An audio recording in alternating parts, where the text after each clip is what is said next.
বুঝেন না কা জিনিসটা, ছবি অনেক নিছি ভাই।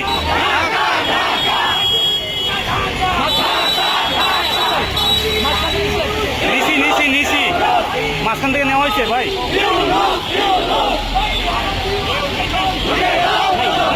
বসে তারা ছাত্র জনতা তথা জনগণের আবেগকে পুঁজি করে এ ধরনের একটি সিদ্ধান্ত নেয়। আমরা স্পষ্ট করে বলতে চাই, ডক্টর মোহাম্মদ ইউনূসের এই সরকারকে ভারতে ইলিশ পাঠানোর যে সিদ্ধান্ত, এই সিদ্ধান্ত অনতিবিলম্বে বাতিল করতে হবে এবং এই ইলিশের দাম আরো সহজলভ্য করতে হবে। কেজি যাতে 5 থেকে 700 টাকার মধ্যে হয় এবং আমার দেশের আপামর জনগণ যাতে ইলিশ ক্রয় করে খেতে পারে, সেটা এই সরকারকে নিশ্চিত করতে হবে। প্রিয় বন্ধুগণ, আজকে ডক্টর মোহাম্মদ ইউনূসকে নিয়ে আমাদের কোনো আপত্তি নেই, কিন্তু এই সরকারের উপদেষ্টা পরিষদে যারা রয়েছে এদের বিষয়ে আমাদের যথেষ্ট আপত্তি রয়েছে, অভিযোগ রয়েছে। আমরা তাই এই সরকারের প্রধান ডক্টর মোহাম্মদ ইউনূসের প্রতি আহ্বান জানিয়েছি এবং একাধিকবার তাকে আমরা সরাসরি বলেছি, 20 কোটি জনগণের এই বাংলাদেশকে সঠিকভাবে পরিচালনা করতে গেলে এই উপদেষ্টা পরিষদ বর্ধিত করতে হবে।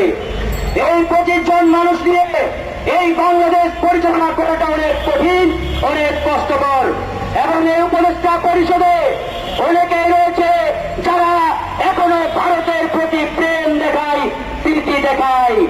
আমরা সে সকল উপদেষ্টাকে বলতে চাই, এই বাংলাদেশে এই শহীদদের রক্তের উপরে দাঁড়িয়ে কেউ যদি ভারতের প্রতি প্রীতি কিংবা প্রেম দেখানোর চেষ্টা করেন, আমরা আপনাদের এই গদির পিছন থেকে টেনে হিচড়ে নামাতে 1 সেকেন্ড কাল বিলম্ব করব না।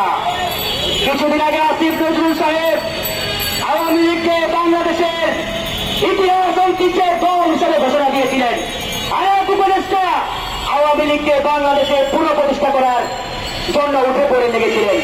আমরা তাদেরকে বলতে চাই, যদি এত আওয়ামী প্রেম থাকে তাহলে হাসিনার শ্বশুর বাড়ি দিল্লি থেকে এই প্রেম দেখান।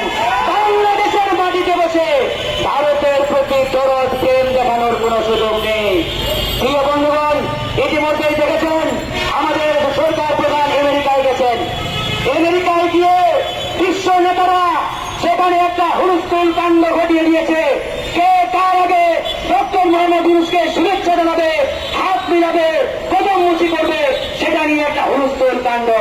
এই আমাদের পাশের দেশের প্রধানমন্ত্রী নরেন্দ্র মোদী বড় ধরনের একটা বেকায়দায় পড়েছেন, চিপায় পড়েছেন। কারণ হাসিনা মোদীকে বলেছিল ইউনূস সাহেবের সাথে বৈঠক করবেন না, আর এই মোদী হাসিনার কথা শুনে ইউনূস সাহেবের সাথে বৈঠক বাতিল করেছেন। এখন মোদী চেষ্টা করছেন ইউনূস সাহেব যদি একটা ফ্লোর দেয় তাহলে একটা বৈঠক করার জন্য চেষ্টা করবে। ইউনূস সাহেব বলেছেন, মোদী ভাই দাদা আমার সময় নেই তোমার সাথে বৈঠক করার, কারণ মার্কিন প্রেসিডেন্ট ইউরোপের দেশের বড় বড় বাঘা বাগান নেতারা ওয়েটিং লিস্টে আছে, তুমি আপাতত দেশে ফিরে যাও। এই হচ্ছে অবস্থা। কিন্তু বন্ধুগণ, ইউনূস সাহেবকে মনে রাখতে হবে তার পাশে যে সকল উপদেষ্টা রয়েছে এরা শতভাগ আনফিট, এরা অজ্ঞ, এরা বাংলাদেশ পরিচালনায় টোটালি ব্যর্থতার পরিচয় দিয়েছে। তাই আমরা বলতে চাই, রাজনৈতিকভাবে অভিজ্ঞ আরো 25 জন মানুষ নিয়ে এই উপদেষ্টা পরিষদকে 50 সদস্যে উন্নীত করতে হবে। আমরা যারা দীর্ঘদিন ফ্যাসিবাদ বিরোধী লড়াই করেছি, এই ফ্যাসিবাদের সময়ে নির্যাতিত হয়েছি, নিপীড়িত হয়েছি, থেকে আরো 25 জন মানুষ নিয়ে এই উপদেষ্টা পরিষদ গঠিত করার জোর দাবি জানাচ্ছি। একই সাথে বলতে চাই, শেষ কথা, চূড়ান্ত কথা, ভারতে কোনো ইলিশ যাবে না। ভারতে যদি ইলিশ পাঠানোর চেষ্টা করে, আমরা ছাত্র জনতা জনগণ এই ইলিশ পাঠানোর ট্রাকগুলোকে সীমান্ত পাড়ি দিতে দেব না, দেব না, দেব না। একটা টুথ পাউডারের ব্র্যান্ড আছে, আপনারা জানেন নাকি? কি নাম? ম্যাজিক। ম্যাজিক। আমার নাম মফিজ, ভাড়া হয়েছে 30। সেই বিজ্ঞাপনের আমরা ভুলে গেছি। এটা কেন বিজ্ঞাপন? যাদের মুখে দুর্গন্ধ, সেই দুর্গন্ধ দূর করার জন্য এই বিজ্ঞাপন। ভারতের অমিত শাহর মুখে দুর্গন্ধ, আমরা সরকারকে অনুরোধ করছি তার জন্য 1 কার্টুন ম্যাজিক টুথ পাউডার পাঠানো হোক, যাতে করে এই ভারতীয়দের মুখের দুর্গন্ধ দূর করা যায়। প্রিয় ভাইয়েরা, ফেলানীকে যখন হত্যা করে কাঁটাতারে ঝুলায় রাখলো, তখন ভারতের আদালত রায় দিল যে ওই বিএসএফ সদস্য সরল মনে ফেলানীকে হত্যা করেছে, অর্থাৎ অপরাধের প্রবণতা থেকে ফেলানীকে হত্যা করেনি।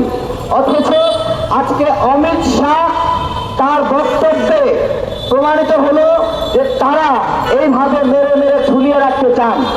এটা একটা স্বীকারোক্তিমূলক বক্তব্য যে ভারতীয়রা বাংলাদেশি নাগরিকদেরকে কিভাবে টাঙ্গিয়ে টাঙ্গিয়ে হত্যা করে, কিভাবে হত্যা করার পরে ঝুলিয়ে রাখে, কিভাবে হত্যা করার পরে কাঁটাতারের উপর ফেলে রেখে রোদে শুকায় সেই লাশগুলো।